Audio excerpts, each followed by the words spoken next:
Before I answer your question, Danny, let me just say that it's very interesting, but I think it's true for both of us.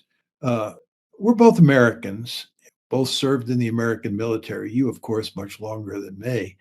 Uh, and we're in a situation where we listen to the Russians, who the United States is basically fighting a war against, and we think almost everything the Russians say makes sense, and they're the truth tellers here.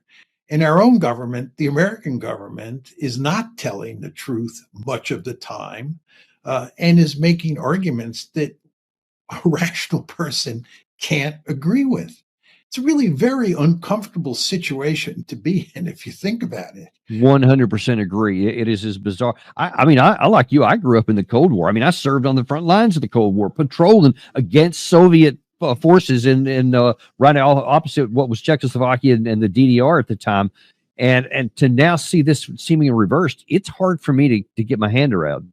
Yeah, I mean, I find that I'm at odds with the United States, with what the United States is doing in just so many different situations. And I find it so easy to be critical of the United States. It's quite remarkable. And when I listen to Putin talk, I find it hard to disagree with anything he says from a Russian point of view. But I just wanted to point that out. Uh, I think, Danny, what's going on here is very simple. We understand now, and you can even see it in the newspapers, the Wall Street Journal, the Washington Post, the New York Times, that people understand the Russians are going to win.